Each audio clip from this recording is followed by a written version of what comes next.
you look at that? Cool. Well, I'd have to set up my workshop. Don't know where I'd do that.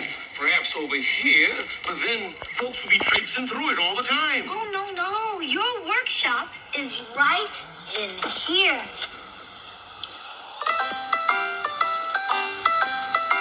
I've never had my own workshop before. I've always had to share. But of course, I'd want to make some changes, put everything in its proper place. Oh, no, son, please don't touch that. Those are my railroad tools. You can hurt yourself. This could do nicely. Look, be careful, son. When you're on the railroad, you have to watch what you're doing. Thanks. Oh, no, come back. Come back, man.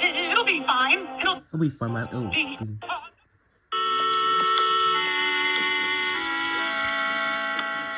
If you've come back to clean the If you were making windows, they haven't had a chance to get dirty.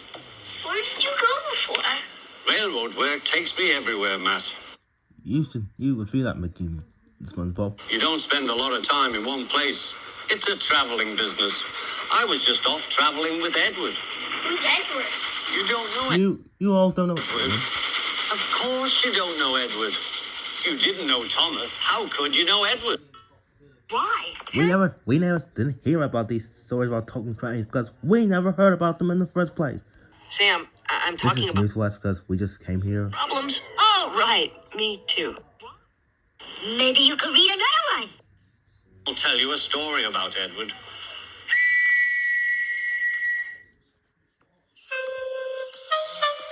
One day, Edward was in the shed where he lived with the other engines. They were all bigger than Edward and boasted about it. The driver won't choose you again, said Gordon. He wants strong engines like us. But the driver and fireman felt sorry for Edward. Would you like to come out today? Oh, yes, please, said Edward. So they lit his fire, made lots of steam, and Edward puffed away.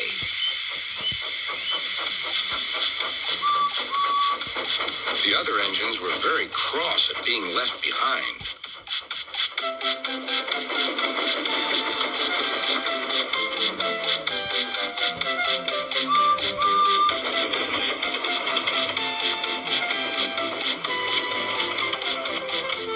Edward worked hard all day. The coaches thought he was very kind, and the driver was very pleased.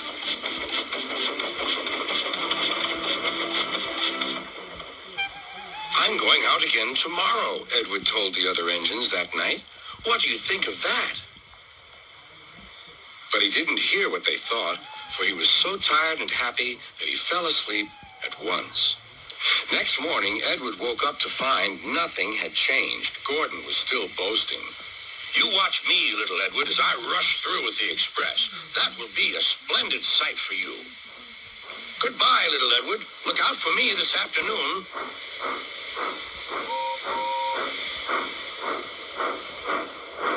Edward went off to do some shunting. He liked shunting. It was fun playing with freight cars. He would come up quietly and give them a push. Then he would stop, and the silly freight cars would go bump into each other. Oh, they cried, whatever is happening?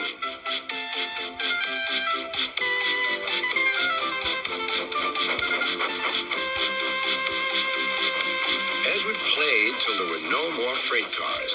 Then he stopped to rest. Presently, he heard a whistle.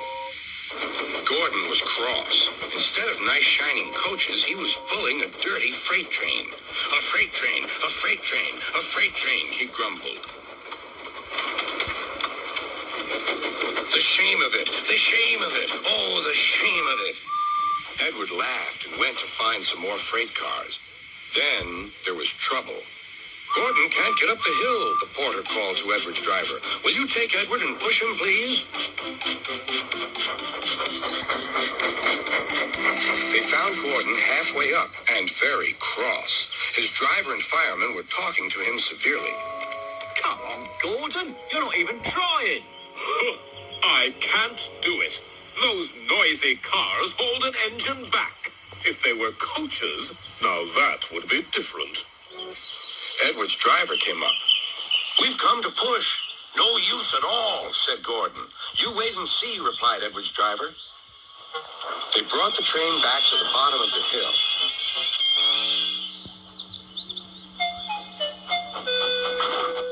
"I'm ready," said Edward. "No good," grumbled Gordon.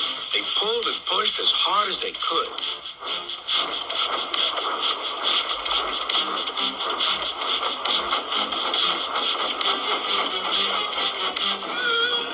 I can't do it. I can't do it. I can't do it. I will do it. I will do it. I will do it. Edward pushed and puffed and puffed and pushed as hard as ever he could. And almost before he realized it, Gordon found himself at the top of the hill. "I've done it! I've done it! I've done it!" he said proudly. He forgot all about kind Edward and didn't say thank you. Edward was left out of breath and far behind, but he was happy because he had been so helpful. At the next station, he found that the driver and fireman were very pleased with him. The fireman gave him a nice long drink, and the driver said, "I'll get out my paint tomorrow and give you a beautiful coat of blue with red stripes. Then you'll be the smartest engine in the shed." And the very next day, he did get a new coat of paint. You're good at small jobs, and you know what a big help that can be. You too, Mickey and SpongeBob, along with your pals. Did they paint him blue?